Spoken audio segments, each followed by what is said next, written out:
Siguiendo Goya.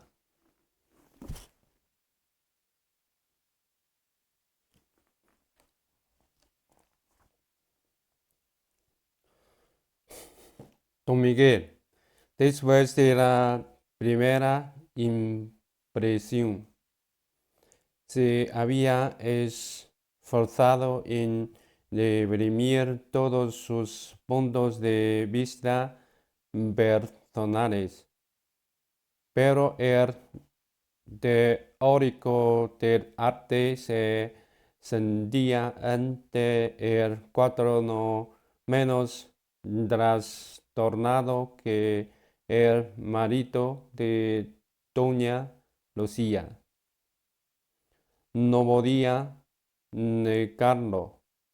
Aquel producto, contrario a todas las negras, la conmovía, le gustaba, era hermoso.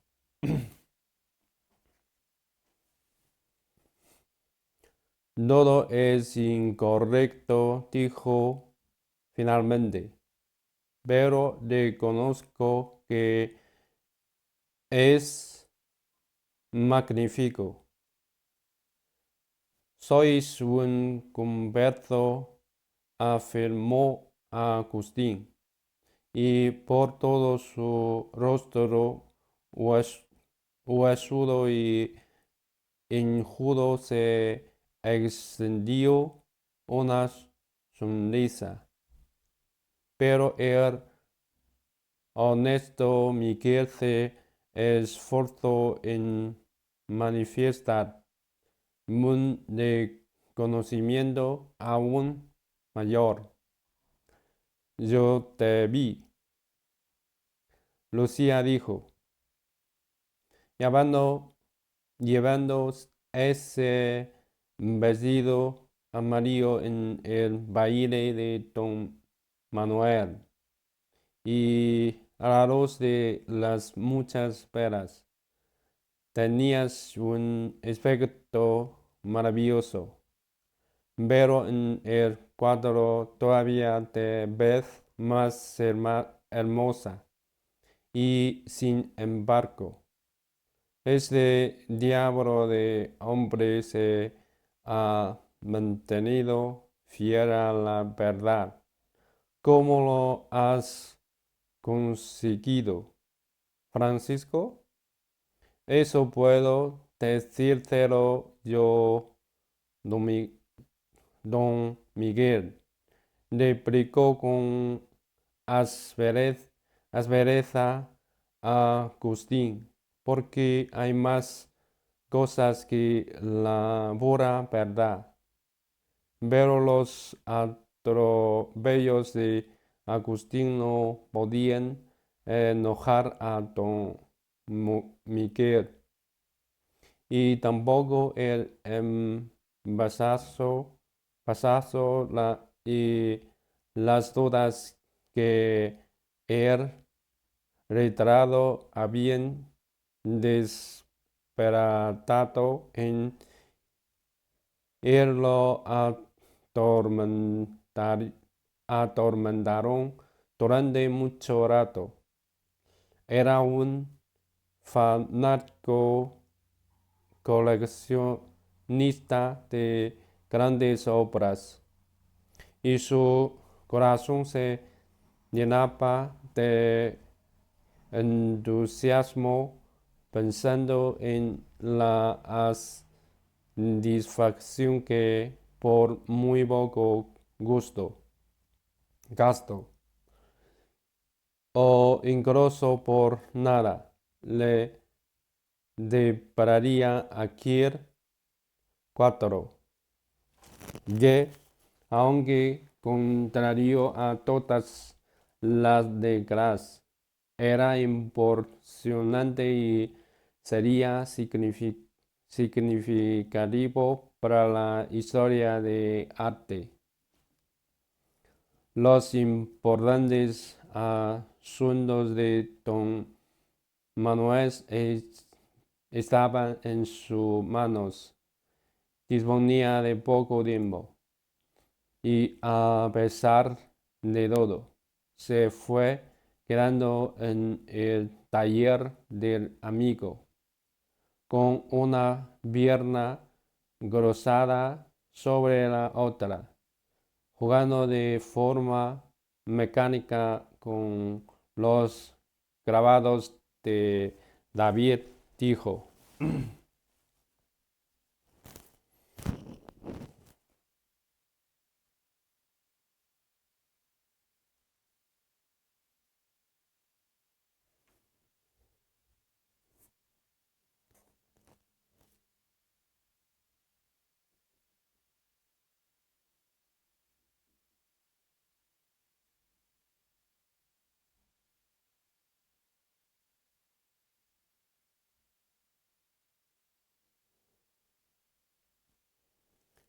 Siento curiosidad, Francisco, por saber si vas a utilizar también tu nuevo método al pintar el retrato de mi duque. Y puesto que Goya lo miró por prendido, continuó en tono casual. Mío el cargo de primer ministro. Tendremos que rogarte que bien te movías por los ministerios y las instituciones públicas. Goya se alegró. Su amigo Miguel no permitía que le declararan nada. No iba a pagarle el retrato de Lucía, pero le conseguía un honroso y lucrativo encargo. En verdad, la caída de Torón se entremetía en su vida. Le procuraba la preocupación por Beba, pero también le proporcionaba aquel importante encargo.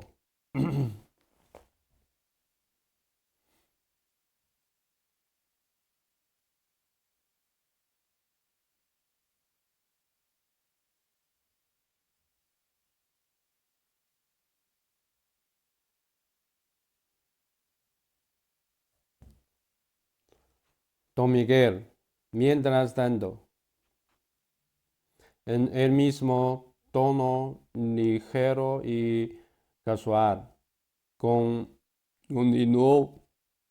Así que, si te parece bien, organizaré para los próximos días una larga sesión que empiece ya durante el deber. Es muy amable por tu parte, agradeció Francisco, pero el señor Bermúdez todavía no había terminado.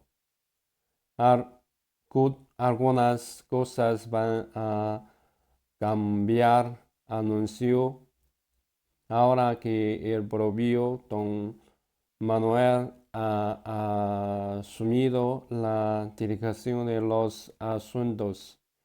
El país tendrá que acostumbrarse a verla de pública francesa como un factor que ya no podrá hacerse desaparecer de la faz de la tierra. Agustín prestó atención. Si no he entendido mal, preguntó con vehemencia. Don Manuel volverá a basar la política de país en los principios de antaño. Se propone levantar ciertas medidas que existen contra los liberales, precisamente repuso Bermúdez, y sin dejar de juguetear con los grabados, se dirigió a Francisco, aunque sin mirarlo. Por cierto, tú, Francisco, podrías ayudarnos. Ya sabes cómo le gusta a don Manuel tenerte cerca. Quizás podrías sugerirle ciertas medidas públicas durante tus sesiones y con un tono de conversación todavía más ligero, balanceando la pierna que tenía cruzada. Concluyó: creo que ha llegado el momento de hacer regresar a don Gaspar. El sereno Agustín se levantó, enardecido. Goya respiró con fuerza por la nariz plana, con una clara expresión de desazón de el rostro.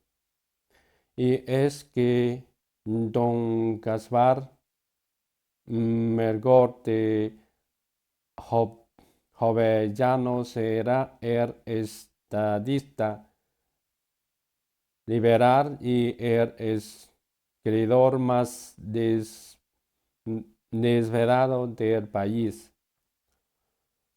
Popularmente era conocido como el Bordaire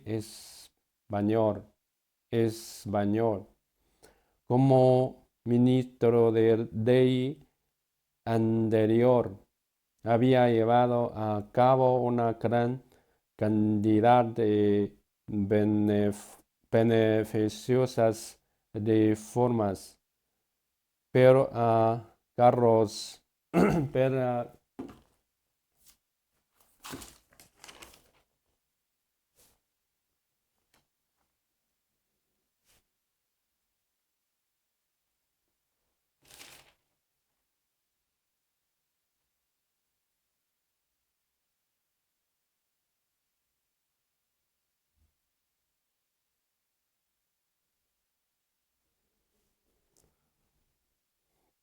pero a Carlos IV y a don Manuel, aquel hombre estricto que planteaba constantes exigencias, pronto les resultó incómodo. Había involucrado a la corona siempre en nuevos conflictos con la Inquisición, Inquisición y la alta nobleza reaccionaria, y el estallido de la Revolución Francesa había proporcionado un oportuno pretexto para echar a un lado a cabecilla de los liberales.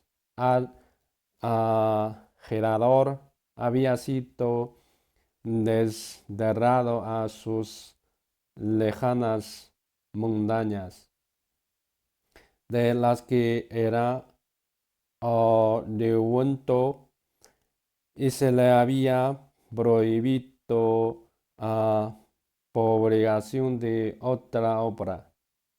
No era una de daría agradable pedirle a don Manuel el instituto para ese hombre. Francisco guardaba silencio. Agustín iba de un lado para otro, descarpado, enardecido, como con un vaso torpe. Doña Lucía, jugando con su abanico, miraba llena de curiosidad con sus ojos verados el rostro contrariado de Goya. ¿Por qué me necesita a mí, Miguel, para presentar una sugerencia así? Preguntó por fin Francisco. ¿Por qué no das tú mismo la cara por Jovellanos? Desde el momento en que mi duque asumió el gobierno, repuso don Miguel con amabilidad y serenidad. Estoy decidido a exigir la rehabilitación de mi liberal maestro y amigo, pero, por supuesto, don Manuel sabe, como todo el mundo, que le estoy muy obligado a don Gaspar, que debe agradecerle toda mi carrera y también mi filosofía ante la vida. Tú, Francisco, no eres sospechoso, eres considerado políticamente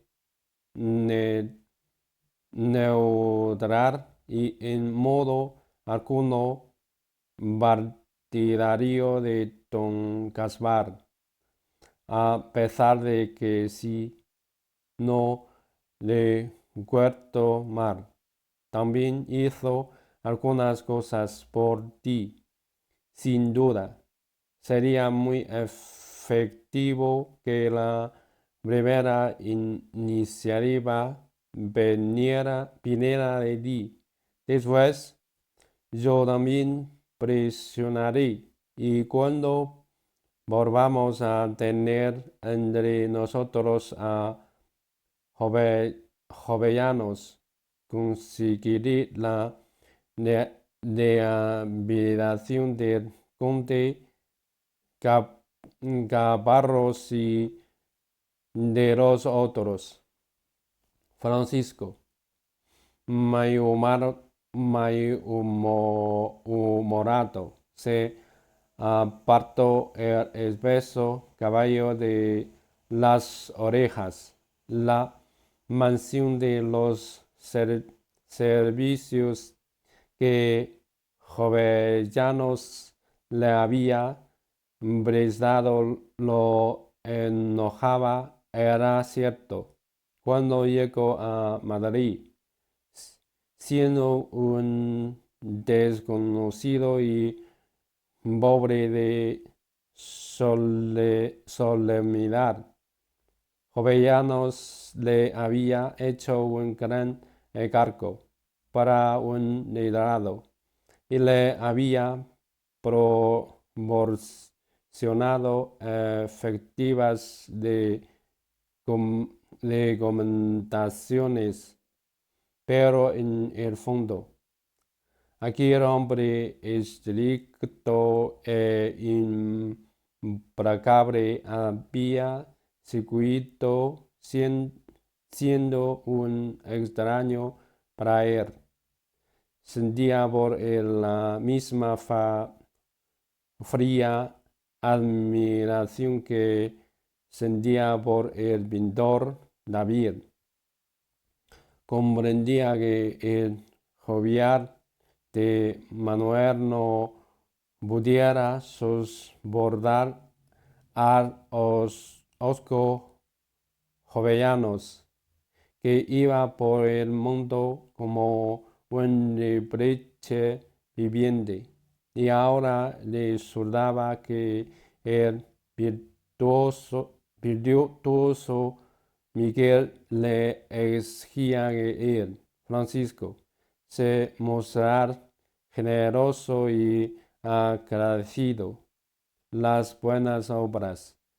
De corto la vieja sabiduría pobrar suelen de compensarse solo en el cielo, las malas en la tierra. Don Miguel trataba de convencerlo justo ahora que don Manuel se dispone a abordar el tema de la paz con Francia. Una proposición de este tipo tiene grandes posibilidades de éxito. Probablemente fuera verdad. Aun así, la petición de Miguel seguía siendo abusiva, y el intomable rostro de Goya mostraba con claridad su repugnancia. Su ascensión había sido lenta. Había tenido que conquistarla con su trabajo, con su tenacidad, con astucia y con muchas precauciones. Ahora debía poner en peligro todo lo que había conseguido,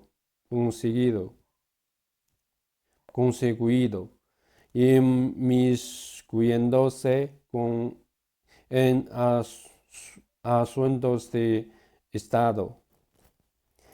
Al fin y al cabo, tú eres el político, dijo desabrido.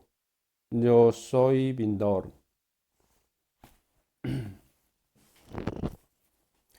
Pero comprende Francisco volvió a explicarle con paciencia el señor Bermúdez que en este caso tú eres el mejor intercesor, precisamente porque no tienes ninguna clase de ambición política.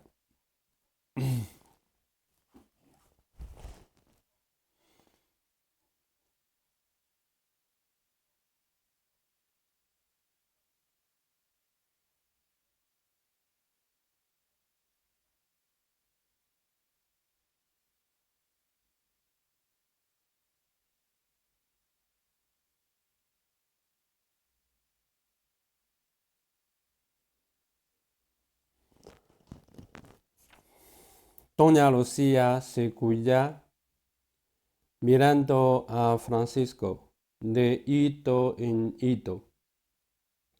Ahora sostenía el abanico casi cerrado, dirigido al pecho, lo que en el lenguaje de las majas significaba un despectivo rechazo, y la sonrisa que bailaba en sus alargados labios se había hecho más intensa. Tampoco Agustín apartaba los ojos de Goya con expresión casi sarcástica, y éste supo que también su fiel amigo sentía desprecio ante sus vacilaciones. Era una infamia por parte de Miguel exponerle su venosa proposición en presencia de doña Lucía y de don Agustín.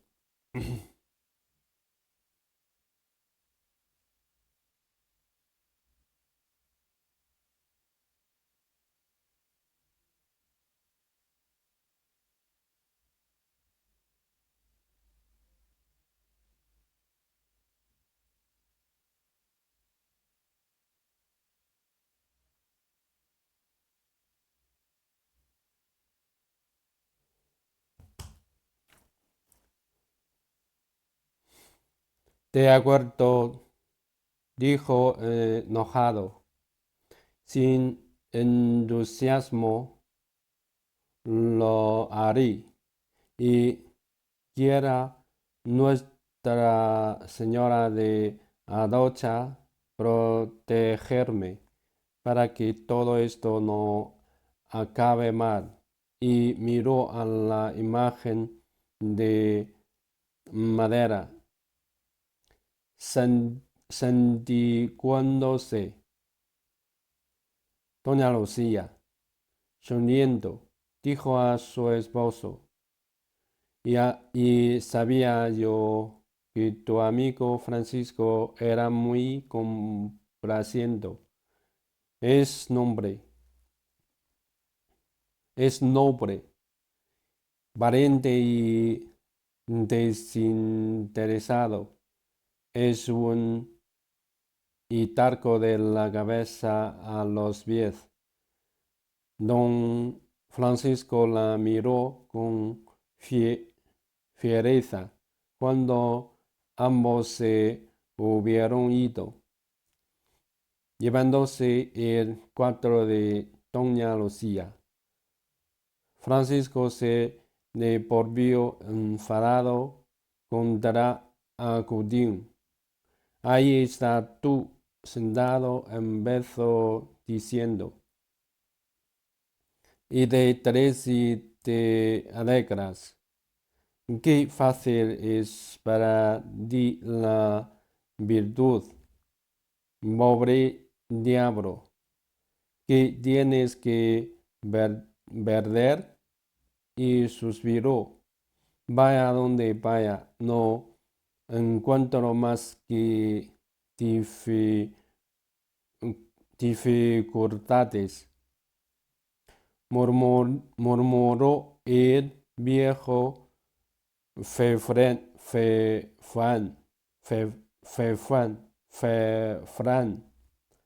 Vaya donde vaya, siempre lo mismo. Obligaciones, deudas, niños, mala hierba.